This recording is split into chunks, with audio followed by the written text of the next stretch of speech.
বিমানের আঘাতে মুহূর্তে নিঃশেষ অন্তত 22টি প্রাণ।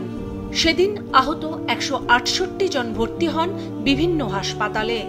আর 8 দিন শেষে এখন পর্যন্ত মৃত্যুর সংখ্যা 36, যার মধ্যে 31 জনই শিশু। বাঁচার লড়াই করছে এখনো অন্তত 45 আহত রোগী। ঘটনার পর দ্বিতীয় দফায় আজ দুপুরে সাংবাদিকদের মুখোমুখি হন বাংলাদেশ বিমান বাহিনী কর্তৃপক্ষ। যৌথ সংবাদ ব্রিফিংয়ে আরও অংশ নেন স্কুল ও জাতীয় বার্ন ইনস্টিটিউট প্রতিনিধি।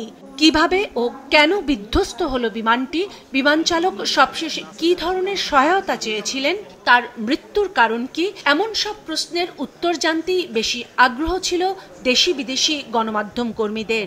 বিপরীতে কর্তৃপক্ষের স্পষ্ট অবস্থান, সব উত্তর মিলবে তদন্ত প্রতিবেদনে। উচ্চ পর্যায়ের একটা তদন্ত অলরেডি চলমান। প্রত্যেকটা বিষয়ে আমাদের এই তদন্ত প্রক্রিয়া চলে আসবে। এটার বিষয়ে আমার মনে হয় আমাদের একটাই কথা, তদন্ত প্রতিবেদনে বিস্তারিত আসুক এবং আমরা ইনশাল্লাহ পরবর্তীতে আপনাদের সাথে যখন সাক্ষাৎ করব বিস্তারিত পাবেন। তদন্ত প্রশ্নাতীত ও আন্তর্জাতিক মানের রাখতে চীন থেকে আনা হচ্ছে বিশেষজ্ঞ দল জানিয়ে কর্তৃপক্ষ বললেন, রাজধানীর আকাশে প্রশিক্ষণ বিমান পরিচালনা বিতর্ক যৌক্তিক নয়। রাজধানীর আকাশ প্রতিরক্ষার জন্য রাজধানীতে জঙ্গি বিমানের ঘাঁটি থাকা অত্যাবশ্যক এবং এইসব জঙ্গি বিমানের স্কোয়াড্রনগুলোর প্রয়োজনীয় সারা বছর ট্রেনিং চলমান থাকে। ওই অপারেশনাল বিমানগুলোতেই আমরা ট্রেনিং করে থাকি।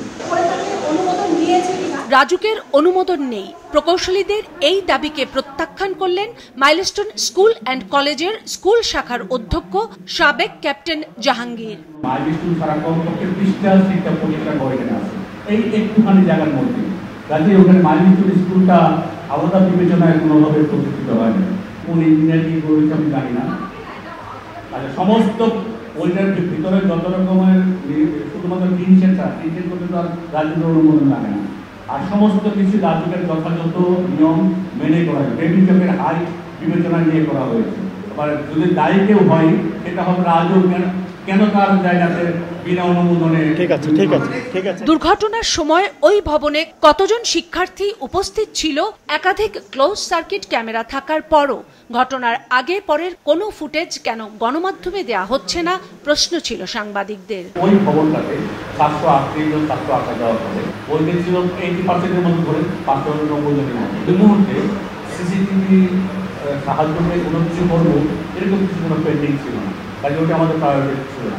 জাতীয় বার্ন ইনস্টিটিউট কর্তৃপক্ষ জানান, ভর্তি আহতদের মধ্যে 19 জন শিগগিরই সুস্থ হয়ে বাড়ি ফিরবেন। ধারাবাহিকভাবে যে 19 জন কেবিনে রয়েছে এদেরকে আমরা ছেড়ে দিতে পারবো, কিন্তু এই মুহূর্তে আইসিইউ ভেরি ক্রিটিক্যাল অবস্থায় রয়েছে 3 জন, ওই হাই ডিপেন্ডেন্সি রয়েছে আরও 9 জন, ফলে এরা কিন্তু মোটামুটি ক্রিটিক্যাল।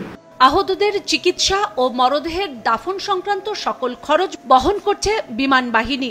আর বিমান দুর্ঘটনা নিয়ে স্পষ্ট কারণ জানতে অপেক্ষা করতে হবে তদন্ত শেষ না হওয়া পর্যন্ত, জানায় বিমান বাহিনী কর্তৃপক্ষ। তবে তদন্ত কবে নাগাদ শেষ হবে তা স্পষ্ট করে জানাননি তারা। কাউসার সোহেলি, মাছরাঙ্গা সংবাদ, ঢাকা।